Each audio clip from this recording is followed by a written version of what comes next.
여호와여, 내가 주께서 계신 집과 주의 영광이 머무는 곳을 사랑하오니 내 영혼을 죄인과 함께 내 생명을 살인자와 함께 거두지 마소서. 그들의 손에 사악함이 있고 그들의 오른손에 뇌물이 가득하오나 나는 나의 완전함에 행하오리니 나를 속량하시고 내게 은혜를 베푸소서. 내 발이 평탄한 데에서 싸우니 우리 가운데에서 여호와를 송축하리이다. 아멘.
하늘에 가득 찬 영광의 하나님, 온 땅에 충만한 존귀하신 하나님, 생명과 빛으로 지혜와 권능으로 언제나 우리를 지키시는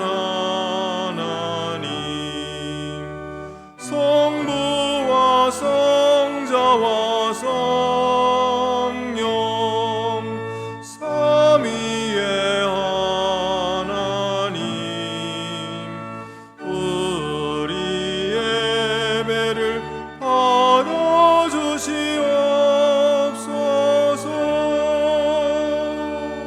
사랑이 넘치는 자비하신 하나님, 은혜가 풍성한 구원의 하나님, 참회의 심령에 평안을 주시옵고 죄악과 허물을 용서하여 주소서. 찬송과 영광과 생명, 구원의 하나님, 우리 예배를 받아주시옵소서.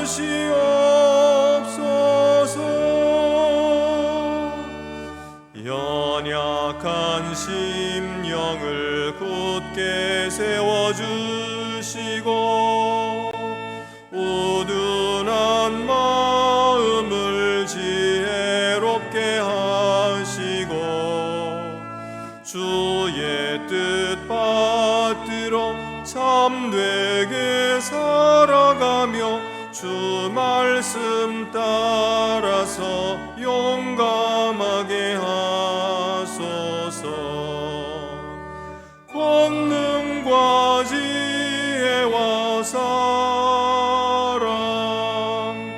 은혜의 하나님,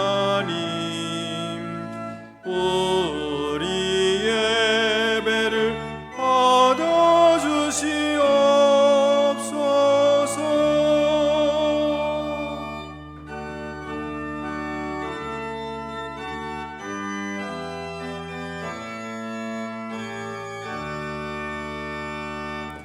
주 앞에 나올 때 우리 마음 기쁘고 그 말씀 힘되어 새 희망이 솟는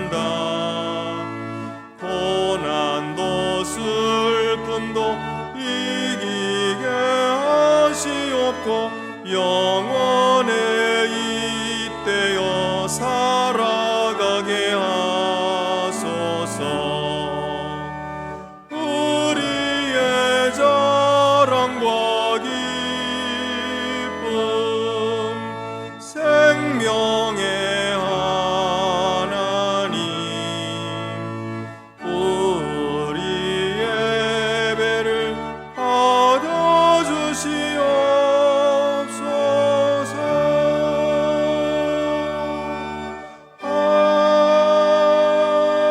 아멘.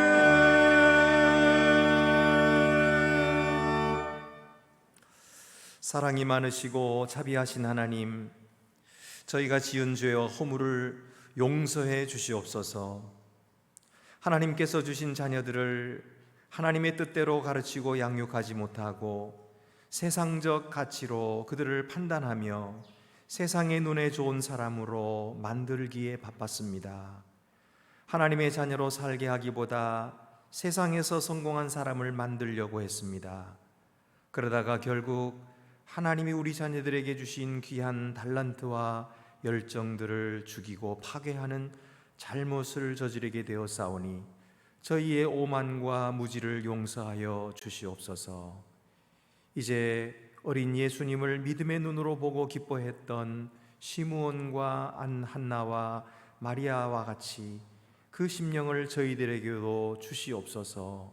그 마음으로 저희 자녀들을 키우도록 도우시고 참 부모이신 하나님이 그들을 친히 인도하여 주시옵소서.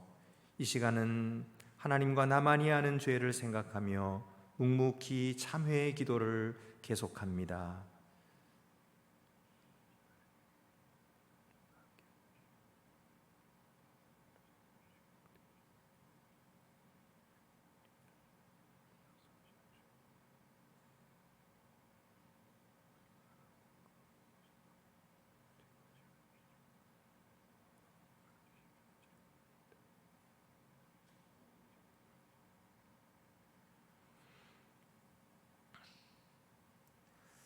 내가 내 허물을 빽빽한 구름같이 내 죄를 안개같이 없이 하였으니 너는 내게로 돌아오라. 내가 너를 구속하였음이니라.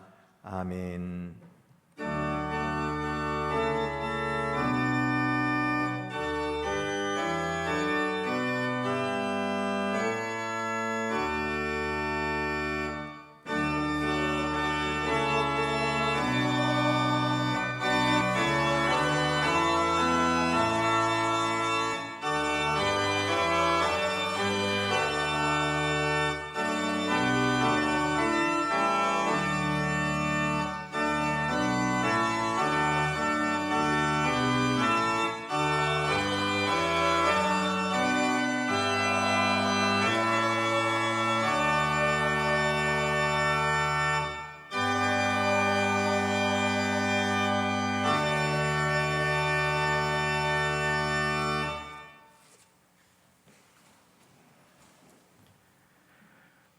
은혜가 풍성하신 구원의 하나님, 하나님께서는 시간의 처음과 끝을 주관하시고 세상을 지으신 하나님의 크심을 고백합니다. 하나님, 느부갓네살을 통해 보았던 제국의 오만함처럼 오늘날 교회도 크고 높이 건물을 쏟고 짓고 그렇게 갈망한다는 점에서 미련한 왕과는 다르지 않아 보입니다. 교회 건물을 높게 건축하고 교세를 확장하라는 계시가 아닌 것은 우리 모두가 알고 있으나 우리는 신상과 같이 높은 교회와 금이 그득한 창고와 그리고 그 물질을 누리며 편안한 상류 사회를 우리 자녀들이 누리기를 소망합니다. 하나님께서는 우리에게 꿈을 주시지만 사람들은 그 꿈을 자신의 욕망의 성취 수단으로 삼아버립니다.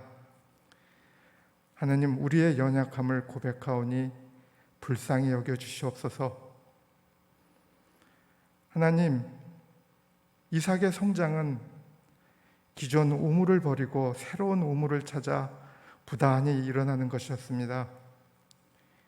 교회의 믿음의 선배들은 민족의 어려운 시기에도 하나님께서 주신 소망을 품고 우물이 있는 평화란 평야와 그 속에 만족하지 않고 그 땅을 떠나 새로운 우물을 찾아 여장을 떠났습니다. 한국 동란을 통해서도 믿음의 선배님들의 여정을 볼 수 있고, 어려운 시기에 교육기관을 세우고 교회를 세우고 여성 장로를 세우며 농촌 목회자를 위한 교육을 시도하였고, 환경을 위한 생명운동을 시작하였으며, 교단의 올바름을 위해서 목소리를 내었고, 인권단체를 품으며 오늘까지 왔습니다. 그리고 코로나라는 질병 속에서도 예배를 통해서 하나님의 뜻을 물으며 교회는 순종의 삶을 살아왔습니다. 하나님, 코로나를 통하여서 교회가 움츠려드는 것은 이제 새로운 우물을 향하여, 새로운 교회의 역할을 위하여 교회가 이제 무릎을 펴고 일어서라는 것이 아닌가 생각합니다. 비록 교회의 현실과 육체의 현실이 편치 않다 할지라도, 새 우물을 향하는 교회의 여정에 어려움이 있을지라도 예수 그리스도의 행하심처럼 말씀을 굳게 붙잡고 순종하며 진리의 길을 걸어가겠사오니 이 안동 공동체에 힘을 주시기를 소망합니다. 이런 소망이 번지르한 기름이 흐르고 교회 세습을 묵인하는 총회의 찬송표를 던지는 소망이 없고 번영만이 지상과제인 그들이 얘기하는 훌륭한 목회자를 둔 교회와 구별된 안동교회 공동체의 힘이라고 생각합니다. 하나님, 이제 10월 정책당회를 합니다. 이 정책당회를 위해서 공동체 모두가 이를 위해 기도하며 준비할 때 새로운 정책들을 세울 수 있는 지혜를 주시고, 또다시 100년을 준비하고 새 우물을 볼 수 있는 해안과 우리 무릎을 펼 수 있는 용기와 믿음을 주시기를 간절히 소망합니다. 하나님, 팬데믹 기간을 잘 지내오신 교회 어르신들이 이제 환절기를 맞이하여서도 건강을 잘 유지하도록 보살펴 주시기를 소망합니다. 우리를 통해 하나님의 비밀을 드러내시는 하나님의 역사가 이제 110년 훈장을 털며 새롭게 향하려 하는 안동교회를 쓰셔서 하나님의 통치가 이루어지는 세상이 속히 오기를 소망하며 모든 기도 나사렛 예수 그리스도의 이름으로 기도합니다. 아멘. 하늘에 계신 우리 아버지, 아버지의 이름을 거룩하게 하시며 아버지의 나라가 오게 하시며 아버지의 뜻이 하늘에서와 같이 땅에서도 이루어지게 하소서. 오늘 우리에게 일용할 양식을 주시고 우리가 우리에게 잘못한 사람을 용서하여 준 것 같이 우리의 죄를 용서하여 주시고 우리를 시험에 빠지지 않게 하시고 악에서 구하소서. 나라와 권능과 영광이 영원히 아버지의 것입니다. 아멘.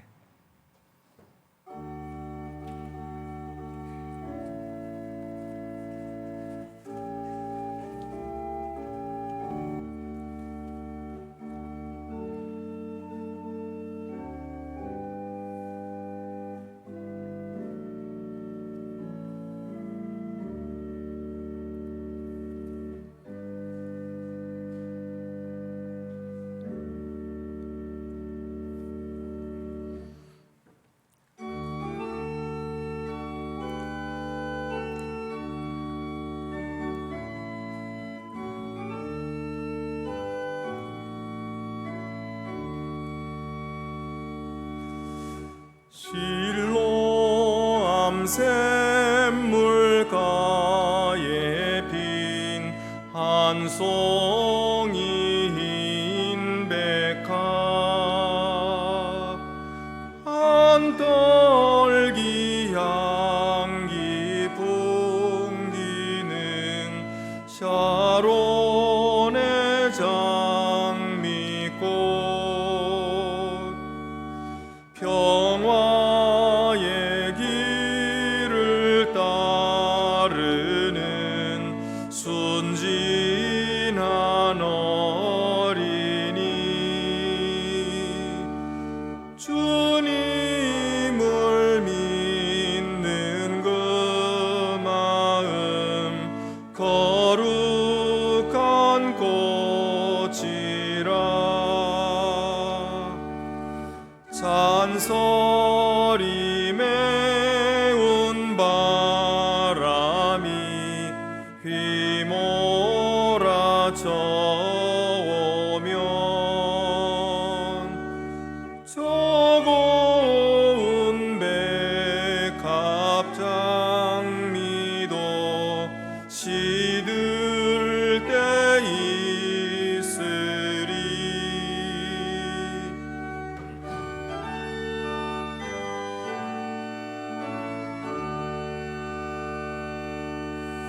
주님의 길을 따르는 하나님 자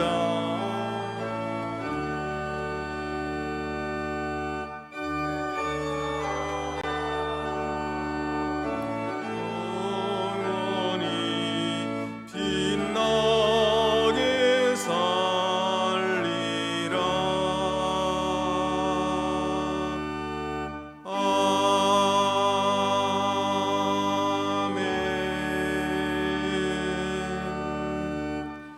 주보를 참고하시고 봉헌 드리시겠습니다.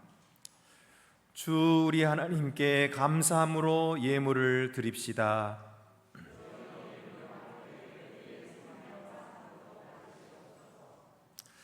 우리를 위해 모든 것을 아낌없이 주시는 하나님, 주께서는 자기의 외들까지 우리 죄를 대속해 주시기 위하여 십자가에 내주셨습니다.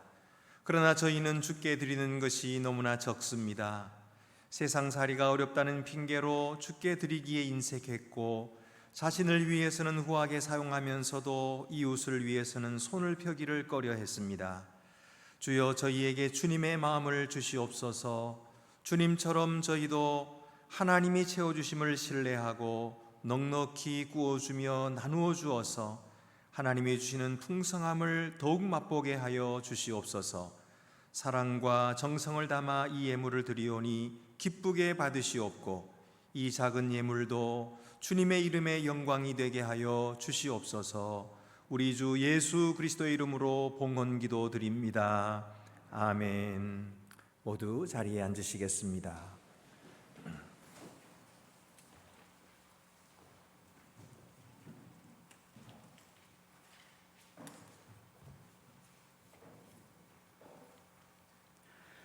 오늘 우리에게 주시는 구약의 말씀은 이사야 61장 1절에서 3절입니다. 구약 성경 1042쪽에 있습니다.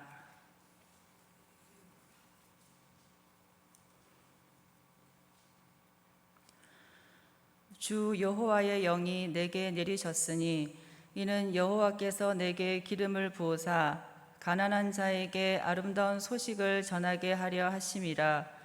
나를 보내사 마음이 상한 자를 고치며 포로된 자에게 자유를, 갇힌 자에게 노임을 선포하며 여호와의 은혜의 해와 우리 하나님의 보복의 날을 선포하여 모든 슬픈 자를 위로하되, 무릇 시온에서 슬퍼하는 자에게 화관을 주어 그 죄를 대신하며 기쁨의 기름으로 그 슬픔을 대신하며 찬송의 옷으로 그 근심을 대신하시고, 그들이 의의 나무 곧 여호와께서 심으신 그 영광을 나타낼 자라 일컬음을 받게 하려 하심이라.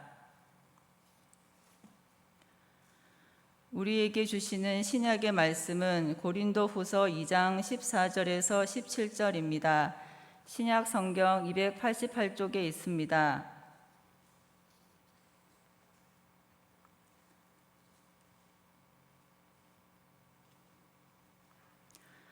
항상 우리를 그리스도 안에서 이기게 하시고 우리로 말미암아 각처에서 그리스도를 아는 냄새를 나타내시는 하나님께 감사하노라. 우리는 구원받는 자들에게나 망하는 자들에게나 하나님 앞에서 그리스도의 향기니 이 사람에게는 사망으로부터 사망에 이르는 냄새요 저 사람에게는 생명으로부터 생명에 이르는 냄새라. 누가 이 일을 감당하리요? 우리는 수많은 사람들처럼 하나님의 말씀을 혼잡하게 하지 아니하고 곧 순전함으로 하나님께 받은 것 같이 하나님 앞에서와 그리스도 안에서 말하노라. 아멘.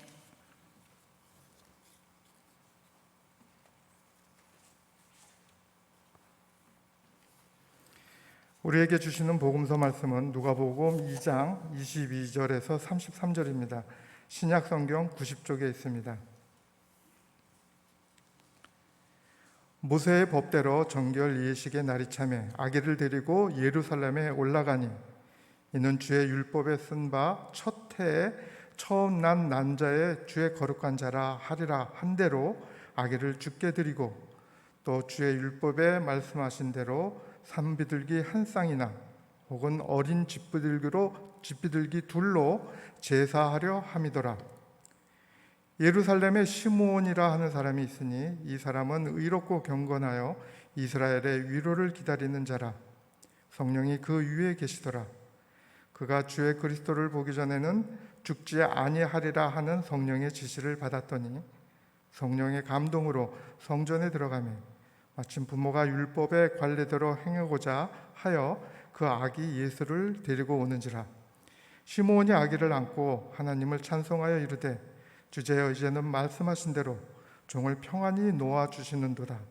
내 눈이 주의 구원을 보았사오니 이는 만민 앞에 예비하신 것이요 이방을 비추는 빛이요 주의 백성 이스라엘의 영광이니이다 하니 그의 부모가 그에 대한 말들을 놀랍게 여기더라.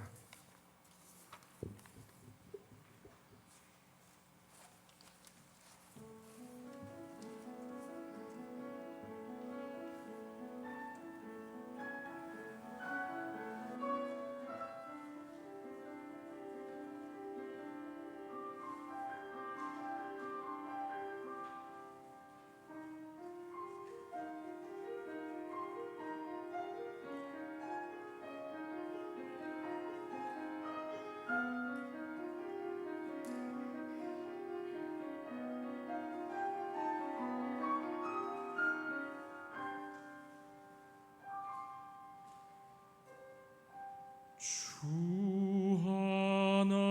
하나님 지으신 모든 세계 내 마음속에 그리어볼 때 하늘의 별 울려 퍼지는 뇌성 주님의 권능 우주에 찾네.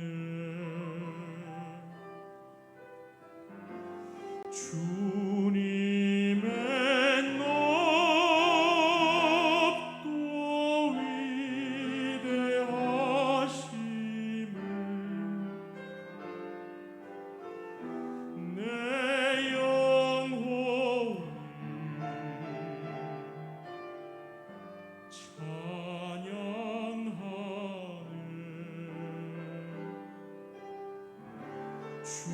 주님의 높고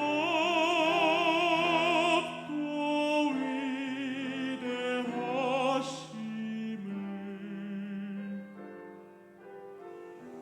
내 영혼이 찬양하네.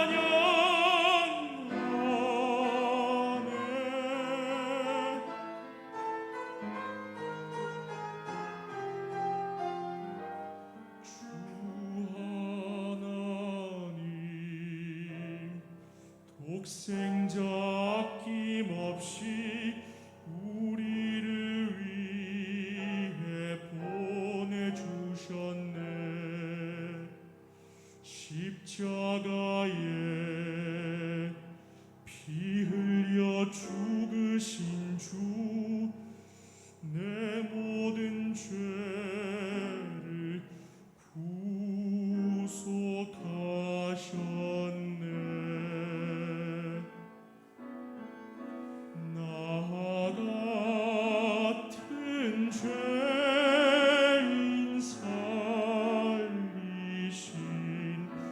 주 은혜 놀라워 잃었던 생명 찾았고 광명을 얻었네.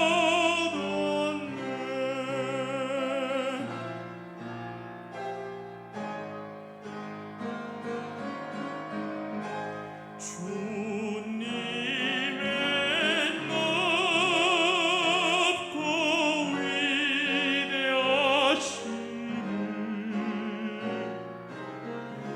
내 영혼이 찬양하네.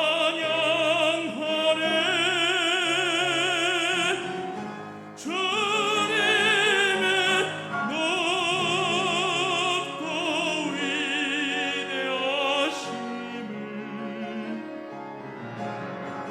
내 영혼이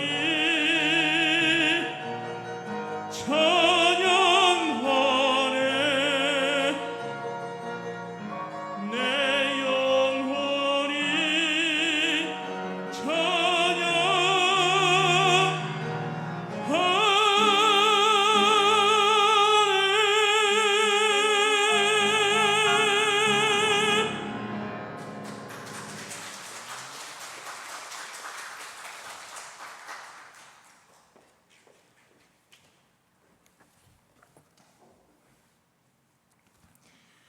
매월 첫째 주일은 올해 주제인 예배하는 가정 모이는 교회에 맞추어서 설교를 합니다. 부모들이 자녀를 키우는 일은 결코 쉬운 일이 아닙니다. 그러나 오늘날처럼 이렇게 날들이 급변하고 그리고 여러 가지 상황들이 달라진 이런 세계 속에서 아이를 키우는 부모들의 어려움이란 지금까지 있어왔던 어떤 그 시대보다도 더 어려운 때가 아닌가 그렇게 생각이 됩니다. 여러분 자라나는 자녀들을 어떻게 키우십니까?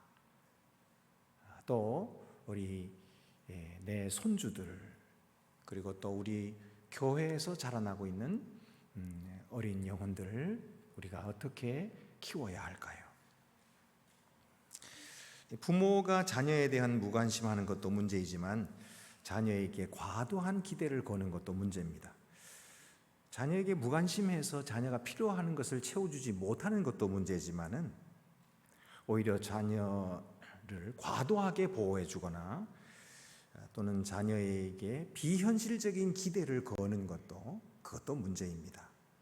왜냐하면은 그런 부모 밑에 자란 아이는 하나님께서 주신 아름다운 참 자신의 모습과 삶을 마음껏 꽃 피울 수가 없기 때문이죠. 자녀에게 과대한 기대를 걸어서 압박을 주는 부모보다는 차라리 자녀에게 관심 없는 부모가 교육적으로는 더 낫습니다. 그저 자녀의 생명을 지켜주기만 하고 또 자녀의 건강을 지켜주기만 해도 하나님께서 이미 자녀 속에 심어 놓으신 재능과 열정의 씨앗은 자연스럽게 자라나게 되고 아름답게 꽃 피우게 될 것이기 때문입니다. 게다가 자녀들에게 정서적인 안정을 준다든지 또는 하나님을 신뢰하는 마음을 준다면 그런 아이의 일생이 얼마나 아름답게 빛날 수가 있겠습니까? 우리 가정과 우리 교회에서 자라나는 모든 자녀들이 이렇게 되기를 간절히 바랍니다. 예수 그리스도는 어렸을 때 어떤 환경 속에서 자라나고 어떤 사람들을 통해서 영향을 받았을까요? 예수님의 어린 시절이 많이 나오지는 않았지만 오늘 본문에는 시므온이라는 사람이 나타납니다. 첫째로 그는 아이를 귀한 분으로 알아보았습니다. 예수께서 난지 8일 만에 부모님의 품에 안겨서 성전으로 가서 할례를 받으시는데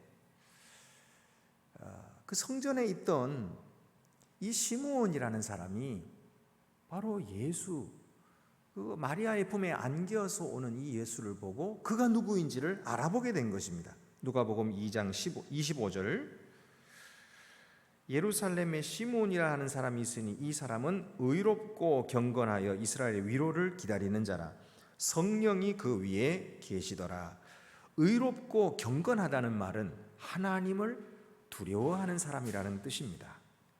또 이스라엘에게 내려주실 하나님의 위로를 기다리는 자라. 그럴 때 그 위로라는 말은 메시아라는 뜻입니다. 또 그의 위에 성령이 함께 계셨다. 그러니까 그는 성령의 지시를 받는 사람이었습니다. 그렇기 때문에 이 아이를 알아보았던 것이죠. 26절에 보면은 그가 주의 그리스도를 보기 전에는 죽지 아니하리라 하는 성령의 지시를 받았더니, 이 말씀 때문에 이 시므온이 노인이었을 것이라 이렇게 생각합니다. 성경에는 그의 나이가 분명히 나오지 않지만 전설에는 그가 113세였다고 말합니다. 근데 중요한 것은 그가 노인이냐 아니냐가 아니고 그가 언제나 죽을 준비가 되어 있는 사람이었다는 뜻이고, 그가 죽기까지 간절한 열망이 있었던 사람이라 하는 사실입니다. 그는 아기를 보자마자 그에게서 하나님의 위로를 발견합니다. 그리고 놀라하고 기뻐했던 것입니다. 오늘 성경을 가만히 보면은 이 시므온에게 언제나 성령이 따라다니는 것을 보게 돼요. 25절에 보면은 성령이 그 위에 계시더라. 26절에도 성령의 지시를 받았더니 27절에도 성령의 감동으로. 결국은 시므온에게 성령이 임하셔서 그의 눈을 열어주실 때에 이 아이가 그리스도인 줄을 알아보게 된 것이죠. 여러분, 오늘 우리의 마음속에도 성령께서 임하셔서 이렇게 눈을 뜨게 해 주시기를 바랍니다. 그래서 우리 아이들을 볼 때에 인간적인 눈으로 보지 아니하고 하나님의 눈으로 볼 수 있게 되기를 바랍니다.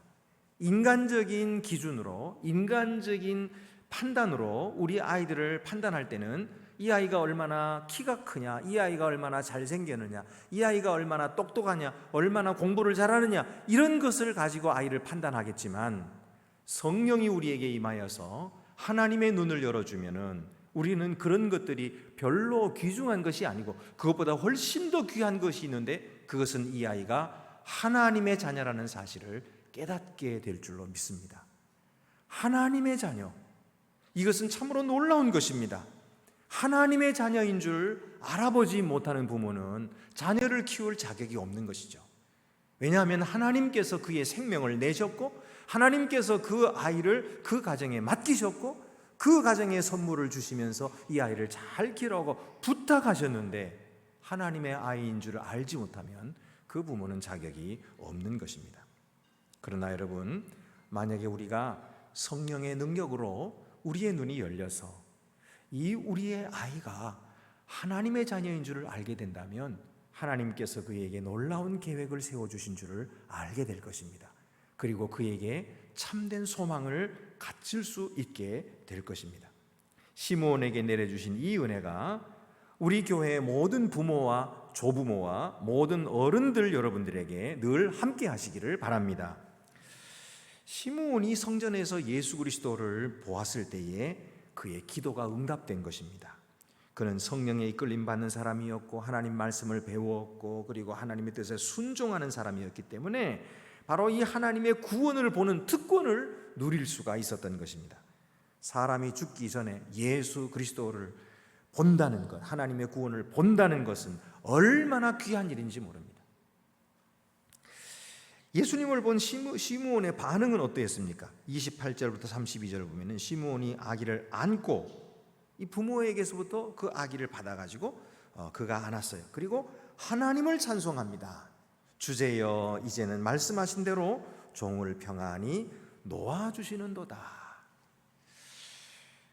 내 눈이 주의 구원을 보았사오니 이는 만민 앞에 예비하신 것이요 이방을 비추는 빛이요 주의 백성 이스라엘의 영광이니이다. 바로 이 노래는 누가복음에 나타난 5번째 성탄절 찬송이며 처음 나오는 예배 찬송으로서 하나님의 약속을 지키시는 하나님을 찬양하고 메시아를 주신 하나님께 감사하는 그런 송축의 찬양인 것입니다. 그는 기쁨으로 주 예수 그리스도를 뵙는 특권을 주신 하나님께 찬송을 드렸던 것입니다. 이 시므온의 노래는 2가지 의미가 있습니다. 첫째는 그의 이 노래는 구원의 찬송이라는 것입니다. 30절에 보면은 내 눈이 주의 구원을 보았사오니 이제 죽어도 좋다. 구원을 노래하고 있는 것입니다.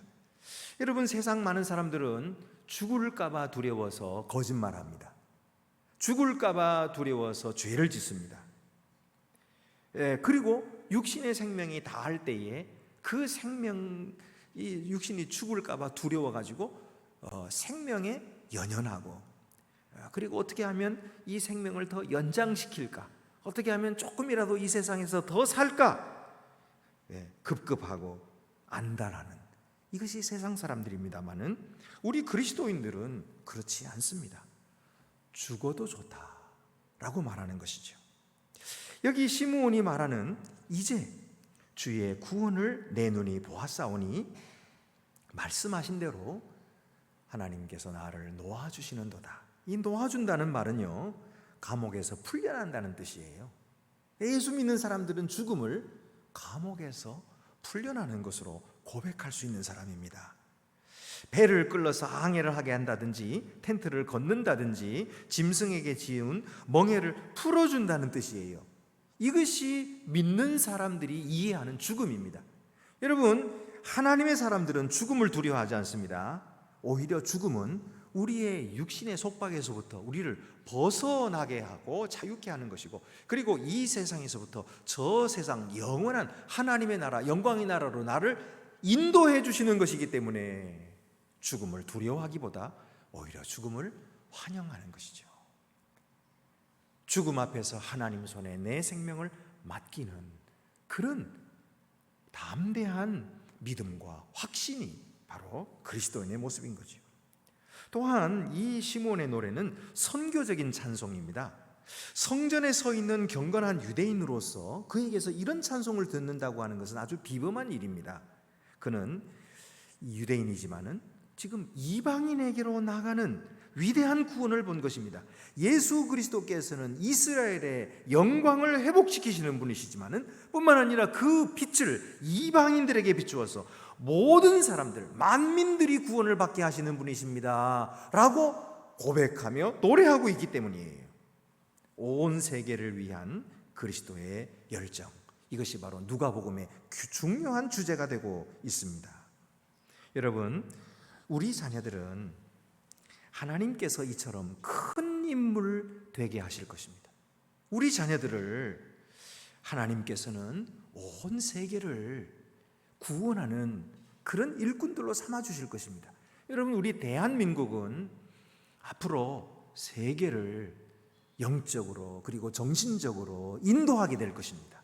하나님께서 우리 민족을 사용하시기를 기뻐하십니다. 그러므로 여러분, 우리 자녀들이 그 귀한 일에 쓰임받을 수 있다는 사실을 여러분의 눈을 뜨시고, 그리고 더욱더 믿음의 눈으로 우리 자녀들을 볼 수 있게 되기를 바랍니다. 2번째로 시므온은 아이를 향하신 하나님의 계획을 증거했습니다. 시므온은 아이를 안고 하나님을 찬송할 뿐만 아니라 이제는 그를 통해서 하나님이 계획하신 것이 유대인을 넘어서 이방인을 구원한다고 하는 것까지 증거하고 있는 것이죠. 그는 찬송을 멈추고 이제 예언을 시작합니다. 그의 메시지에는 하나님이 보내신 그리스도의 3가지 이미지가 증거되고 있는데, 돌과 표적과 칼입니다. 돌은 구약 성경에서 하나님이 주시는 이미지로서 건축자의 버린 돌처럼 메시아를 주신다 하는 뜻을 담고 있습니다. 오늘 34절 말씀 보면은 시므온이 그들에게 축복하고 그의 어머니 마리아에게 말하 이르되 보라 이는 이스라엘 중 많은 사람을 패하거나 흥하게 하며 비방을 받는 표적이 되기 위하여 세움을 받았고, 그랬을 때 이 세운다고 하는 것이 바로 돌을 세운다, 뽑는다, 그런 뜻입니다. 그래서 그는 이스라엘에게는 걸림돌이 되고 부딪힐 돌이 될 것입니다. 그래서 이스라엘 중 많은 사람이 패하게 되고 그리고 또 흥하게 될 것입니다. 왜 흥합니까? 구원으로 그들이 일어설 것이기 때문이에요. 오늘날에도 이스라엘 백성들은 십자가 위에서 넘어지고 예수가 그들의 반석이 되심을 알지 못합니다. 그렇지만은 예수 그리스도의 복음을 받아들이는 자들은 살아나게 되고 구원을 받게 되는 거지요. 두 번째로 표적이라고 하는 것은 기적을 의미하는데 단순히 능력을 나타내는 기적이 아니라 하나님의 진리를 계시하는 것이기 때문에 표적이라고 말하는 것입니다. 요한복음에도 주님의 기적을 표적이라고 말합니다. 그 이유는 그것들이 예수님에 대한 특별한 진리들을 드러내고 있기 때문이에요. 어떤 사람들은 이 표적이라는 말은 하늘나라를 보여주는 창문이다, 이렇게 말을 합니다. 그러니까 그 표적을 보는 사람은 하늘나라를 들여다볼 수 있게 되는 거죠. 하늘나라가 어떤 것인지를 알게 되는 것이기 때문에 그것은 단순한 기적이 아니고 그것은 표적이라, 이렇게 말하는 것입니다. 세 번째는 칼입니다. 이 칼은 마리아를 위한 이미지죠. 35절에 또 칼이 내 마음을 찌르듯 하리니 이는 여러 사람의 마음의 생각을 드러내려 함이니라 하더라.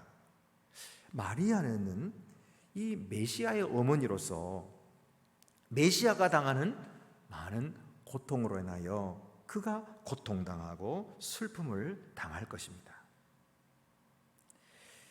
자, 이제 우리 자녀들을 생각해 보십시오. 우리 자녀들은 그리스도가 아닙니다.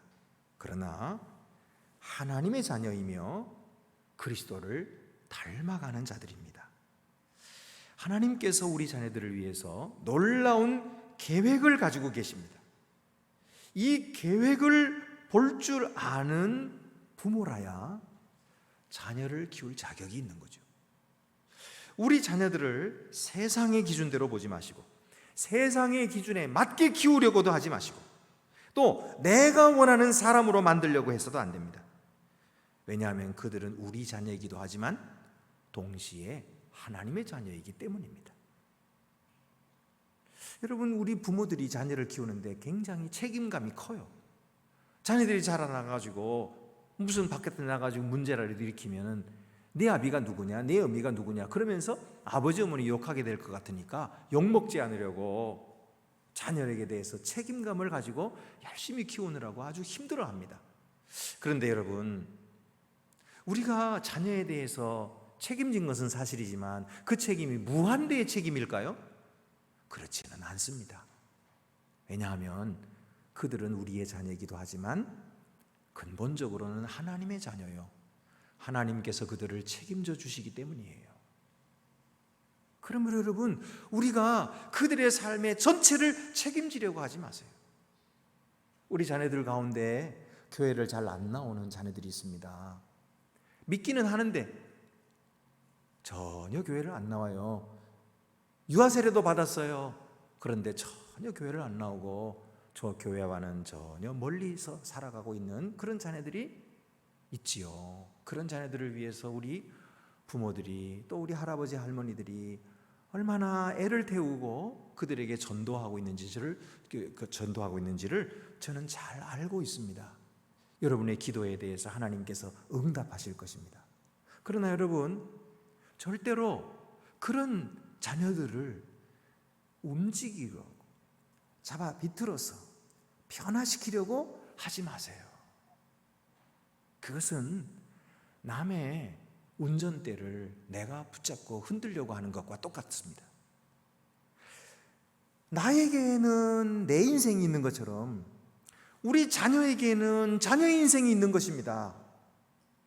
하나님께로 돌아오는 것은 그가 스스로 선택해야 할 일이지 내가 압력을 주고 날마다 꾸짖고 잡아 비튼다고 해서 되는 일이 아니거든요.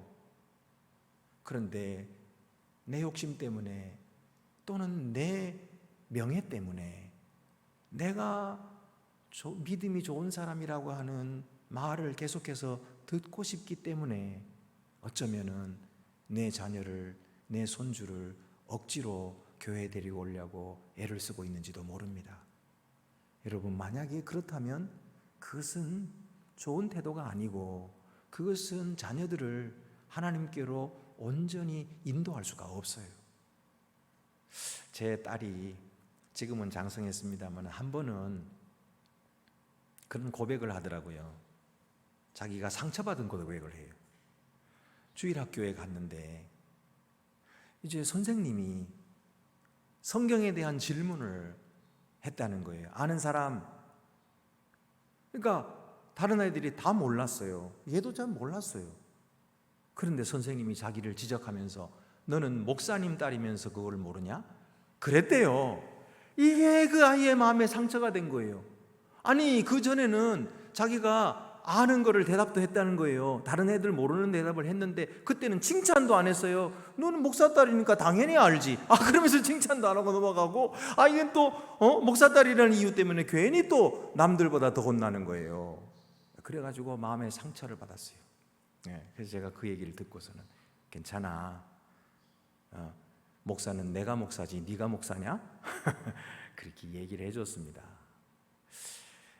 지금은 그런 상처에서부터 많이 자유하겠습니다만은 여러분 생각해 보세요. 만약에 제가 야, 너 목사 딸이 그러면 안 돼, 이런 식으로 이야기를 했다면 그는 얼마나 큰 짐을 지게 되고 또 어쩌면 하나님을 떠났을지도 몰라요. 여러분, 우리의 자녀들을 우리가 하나님께 맡기는 믿음, 이것이 얼마나 중요한 것인지 몰라요. 그들은 내 자녀이기도 하지만 동시에 하나님의 자녀인 것입니다. 그러므로 그들의 일은 하나님께 맡기고 나는 내가 해야 할 일을 하면 됩니다. 그들의 일에 정신을 팔 때는 내가 해야 될 일을 다 놓쳐요. 왜 이렇게 하냐 저렇게 하냐 비판하면서 자기는 자기 할 일을 안 하고 있어요. 그러지 말고 그들은 자기 할 일을 잘 알아서 할 거예요. 하나님께 기도하고 맡기고 믿어주고, 그리고 나는 내가 해야 할 일을 하면 됩니다. 내가 해야 할 일이 무엇인가? 자녀를 위해서 내가 할 일은 하나님 앞에 간절히 기도하는 것이고, 나는 하나님과의 나와의 관계에서 바르게 관계를 세우는 일이죠. 그리고 믿는 자로서 마땅히 해야 할 일들을 찾아서 하는 것이죠. 그렇게 될 때에 우리는 자녀에게 좋은 영향을 주게 되는 것입니다. 그리고 자녀가 하나님께로 돌아올 가능성을 열어두는 것입니다. 그는 자기의 선택으로 하나님을 믿게 될 것이고, 하나님은 그의 마음에 강력하게 역사하셔서 성령으로 거듭나게 해 주실 줄 믿습니다. 세 번째로, 마리아는 아이에 대한 말씀을 마음에 새겼다 그랬어요. 마리아는 시므온과 안나가 증거하는 이 말을 다 이해할 수가 없었어요. 하나님의 계획을 다 알 수가 없었어요. 그러나 마리아는 이 모든 말씀들을 마음에 간직하고 깊이 생각했다고 성경이 말씀하고 있어요. 33절 말씀 보면은 그의 부모가 그에 대한 말들을 놀랍게 여기더라. 깜짝 놀랐어요. 이 아이가 그런 아이였나? 우리 집의 아이가 그런 아이였나? 깜짝 놀랐어요. 이 아이가 그런 아이인가? 놀랐어요. 그리고 19절 앞에 있는 19절 말씀 보면은 마리아는 이 모든 말을 마음에 새기어 생각하니라. 내가 배 아파서 낳은 내 아들인데 이 아들에 대해서 주시는 말씀들을 마음에 새기고 그것을 생각했다. 또 2장 51절에 보면은 그 어머니는 이 모든 말을 마음에 두니라. 이 모든 말을 마음에 두니라. 이 마음에 둔다는 말이 무슨 뜻일까? 영어 성경에 보니까 His mother treasured up all these things in her heart. 그러니까 treasured up, 그 모든 말들을 보물처럼 간직했다는 말이에요. 그래서 그 결과로 마리아는 예수 그리스도를 향한 하나님의 뜻을 점점 더 알아가기 시작했던 것이죠. 마가복음 3장에 보면은 예수의 어머니와 그의 형제들이 예수님을 찾아갔어요. 예수님께서 제자들을 앉혀놓고서 가르치고 있었는데, 그래서 예수님을 서서 불렀어요. 그런데 그때 앉아있던 사람들이 예수님을 보고 어머니께서 또 동생들이 어머니와 동생이 예수님을 찾습니다 라고 말을 해줬어요. 그랬더니 예수님께서 하시는 말씀이 누가 내 어머니요 내 동생들이냐, 여기 앉아있는 사람들을 보라. 하나님의 뜻대로 행하는 자가 누구든지 내 동생들이요 내 어머니니라, 이렇게 말씀하셨어요. 물론 예수님이 하시는 뜻은 우리가 알지만은 마리아가 그 이야기를 들었을 때 기분이 좋았을까요? 제가 볼 때는 기분이 나쁜 정도가 아니고 굉장히 마음이 서운했을 거예요. 왜냐하면 자기 자식인데, 내가 어떻게 키웠는데, 내가 그를 위해서 한 일은 어떤 것인데 그는 나를 모르는 사람인처럼 얘기하니까 얼마나 마음이 서운하겠습니까? 여러분, 오늘날 여러분의 자녀를 볼 때에 자녀에게서 서운한 감정을 느끼시는 부모들이 많이 계시죠? 그것은 당연한 일입니다. 왜냐하면 자녀들은 성장해서 둥지에서 날아가야 돼요. 새들처럼 날아가야 되거든요. 날려보낼 때 부모는 서운하죠. 그러나 그 서운한 것은 당연하고 자녀들을 잘 성장시켰다는 뜻입니다. 부모가 잘 키웠다는 뜻이에요. 그러므로 여러분, 그것을 마음속에 잘 간직하고 하나님 말씀을 기억해 보세요. 이 마리아는 그때도 아마 하나님께서 이 아이에게 하셨던 말씀을 기억했을 거예요. 아, 여기도 하나님의 뜻이 이루어지고 있는가 보다. 뿐만 아니에요. 예수님이 자기 고향으로 돌아왔을 때에 이 고향 사람들이 예수님을 미쳤다고, 귀신 들렸다고 그러면서 낭떠러지 밀을 쳐뜨리려고 할 때 이 어머니는 얼마나 당황했겠습니까? 소리를 지르지 않았겠어요? 뿐만 아니에요. 예수님께서 죄도 없으신데 붙들려 가지고 매를 맞고 십자가를 지실 때 이 여인은 정말 칼로 자기의 가슴을 도려내는 것 같은 그런 아픔을 느꼈을 것입니다. 이런 아픔을 느끼는 부모들이 어떻게 그것을 감당할 수 있겠습니까? 그런데 이 마리아는 하나님의 말씀을 마음에 새겼어요. 이 아이에게 주셨던 그 말씀들을 마음에 담고 깊이 생각했어요. 그렇기 때문에 그 슬픔을 이길 수가 있었고 그 고통을 이길 수가 있었어요. 여러분, 목사님, 그게 증거가 어디 있습니까? 있지요. 사도행전 1장 14절 말씀에 보면 이 말씀이 나와요. 여자들과 예수의 어머니 마리아와 예수의 아우들과 더불어 마음을 같이하여 오로지 기도에 힘쓰더라. 이거는요, 예수님 부활 승천하신 후에요. 그리고 제자들이 모여가지고 마가의 다락방에서 기도할 때예요. 그들이 예수 그리스도를 증거하는 사람들인데 그 사람들 속에 마리아가 들어있는 거예요. 그의 형제들이 들어있는 거예요. 그러니까 마리아는 그 고통과 그 아픔을 견디었어요. 그리고 하나님의 뜻을 깨달았어요. 내가 낳았던 그 예수가 하나님의 아들이었구나 하는 사실을 알게 됐어요. 그리고 그가 우리의 구주시구나, 나의 구주시구나 하는 사실을 고백하게 되었어요. 그래서 제자들과 함께 주 예수의 복음을 증거하는 자가 되었다는 뜻입니다.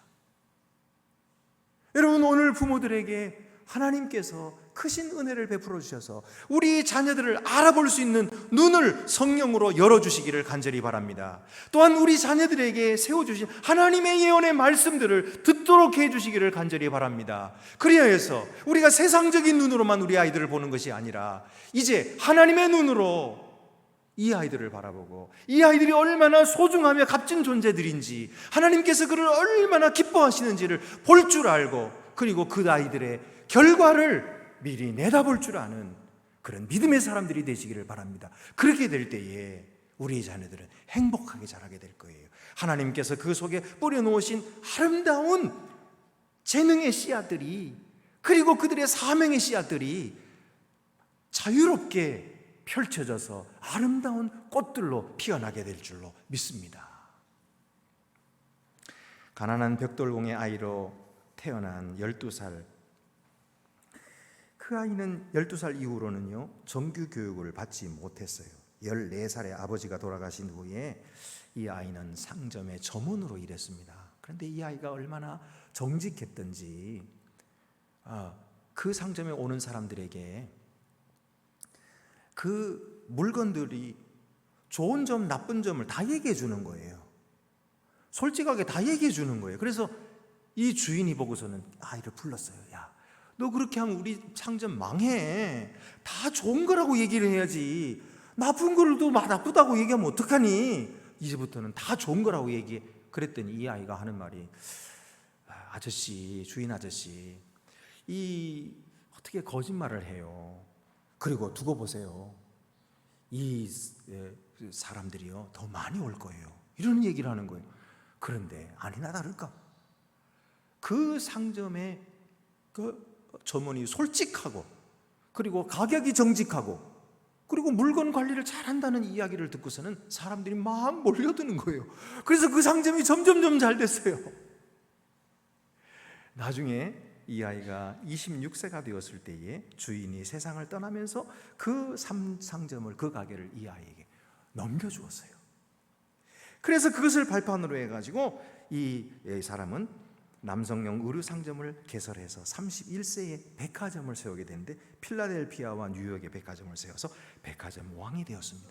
그가 또 수많은 교회를 세웠고 YMCA 총재가 되면서 65년 동안 변함없이 헌신해서 세계 곳곳에 수많은 YMCA 건물을 지어주었습니다. 우리나라의 민족운동과 사회운동에 큰 업적을 남긴 1903년에 시작된 황성기독교 청년회의 종로 2가 회관 벽돌도 1907년에 그가 기증한 것으로 건축이 시작된 것입니다. 그가 누구일까요? 바로 존 워너메이커입니다. 그는요 이 12세부터 주일학교에 다니기 시작했어요. 그래서 주일학교에서 하나님의 말씀을 듣고 그에게 베풀어 주신 하나님의 은혜와 사랑을 깨닫고, 그가 큰 포부를 갖고 결코 낙심하지 않는 사람이 된 거예요. 어느 날 신문기자가 그에게 물었습니다. 선생님, 지금까지 선생님이 투자한 것 중에서 제일 잘 투자했다고 생각하는 투자는 어떤 것입니까? 하고 물었더니 그가 단번에 하는 말이, 저는 12살 때 최고의 투자를 했습니다.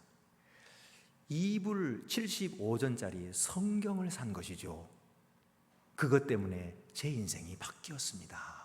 그렇게 얘기를 하더래요. 여러분, 어려서부터 하나님의 말씀으로 양육받고 교육받고 하나님의 법도를 배워서 자라는 아이들처럼 귀한 아이가 없어요. 여러분, 우리가 세상에 학문도 가르쳐야 하고 세상의 가치도 배워야 하겠지만은 만약에 하나님의 법도를 알지 못하는 사람이라면 그게 무슨 소용이 있겠습니까? 우리는 하나님의 법도를 우리 자녀들에게 가르쳐서 하나님의 귀한 자녀들로 자라가게 하고, 그리고 장차 하나님의 나라의 귀한 일꾼들로 삼게 해야 할 것입니다. 하나님께서는 이미도 우리 자녀들을 사랑하시고 축복해 주셨습니다. 앞으로도 더 크게 축복해 주셔서 우리 교회에서 자라나는 우리 자녀들은 정말 이 나라와 세계를 위해서 귀하게 쓰임받는 하나님의 사람들이 모두 되게 해 주실 줄 믿습니다. 기도드리시겠습니다. 은혜로우신 하나님 아버지, 우리가 미처 우리 자녀들을 알아보지 못해서 죄송합니다. 하나님 아버지, 우리의 믿음을 열어주셔서 눈을 뜨게 해주셔서 성령의 감동을 주셔서 우리 자녀들을 알아볼 수 있게 해주시고, 하나님께서 그들에게 주시는 귀한 말씀을 듣게 하여 주시고, 우리들도 그 말씀으로 아이들을 잘 키워서 하나님의 자녀들로 영광 돌리게 하여 주시옵소서. 우리 주 예수 그리스도의 이름으로 기도드립니다. 아멘. 나는 전능하신 아버지 하나님 천지의 창조주를 믿습니다. 나는 그의 유일하신 아들 우리 주 예수 그리스도를 믿습니다.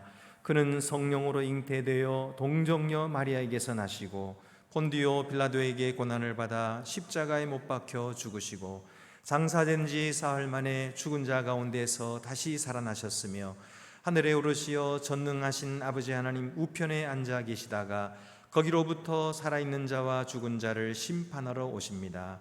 나는 성령을 믿으며 거룩한 공교회와 성도의 교제와 죄를 용서받는 것과 몸의 부활과 영생을 믿습니다. 아멘. 우리 앞뒤 옆에 계신 분들 서로 인사 나누시도록 하겠습니다. 반갑습니다. 주님의 평화가 함께 하시기를 바랍니다. 주님의 사랑으로 사랑합니다. 여러분, 그동안 2주 동안 우리 보지 못해가지고요 매우 궁금하고 또 보고 싶었는데 이렇게 또 한자리에 모두 모여주셔서 같이 예배드리니까 너무너무 좋습니다. 우리가 지금 예배를 방역당국의 지시에 맞춰서 10% 그러니까 우리는 45명이 정원이 되겠어요. 그래서 45명으로 제한을 하고 있습니다. 꼭 여러분 인터넷을 통해 가지고 신청을 하시고 참석하시고 그리고 또 혹시 신청하지 못하신 분들은 1부 예배와 3부 예배로 가셔서 참여하시면 되고요. 또 꼭 2부 예배 참여하시겠다는 분들은 오셔도 돼요. 왜냐하면은 우리 기도실도 있고 또 거기에 다 영상이 마련되어 있고요. 친교실도 있습니다. 거기서 또 방역 수칙에 지켜서 예배 드릴 수 있으니까 그렇게 오셔서 많이 함께 오십시오. 그래서 우리 그리웠던 우리 성도들도 함께 만나고 서로 사랑을 나누고 그리고 하나님을 뵙는 그런 귀한 예배 시간들이 되시기를 바랍니다. 우리 다음 주일은 추수감사주일로 지키겠습니다. 추수감사절 예배를 하나님께 드리고 그리고 또 성찬식도 있도록 하겠습니다. 수요 성경연구 새벽기도회 다시 재개되었습니다. 우리 새벽기도회도 많이 참석하시고 수요 예배도 많이 참석하시기를 바랍니다. 구역장 온라인 모임이 오늘 이번 주 금요일 오전 11시에 줌으로 있겠습니다. 어느 곳에 있든지 줌을 켜서 함께 구역장들이 참여하시기를 바랍니다. 다음 주일에는 2부 예배 후에 전체 재직회가 있겠습니다. 그 외에 다른 광고는 주보를 참고하시기를 바라고 이제 우리 다 같이 자리에서 일어나셔서 위탁의 말씀과 함께 파송의 찬송 1절만 부르도록 하겠습니다. 평강 안에서 세상 속으로 나아가십시오. 마음을 다하고 목숨을 다하고 뜻을 다하여 주 하나님을 사랑하십시오. 또한 여러분의 이웃을 내 몸같이 사랑하십시오.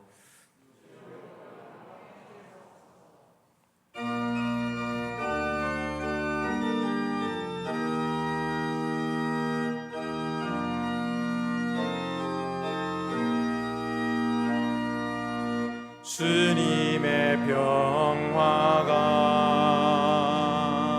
우리의 만남 속에 넘치게 하소서. 넘치게 하소서. 평화의 주여, 평화의 주여, 주님의 나라가 우리 가운데 샘솟게 하소서.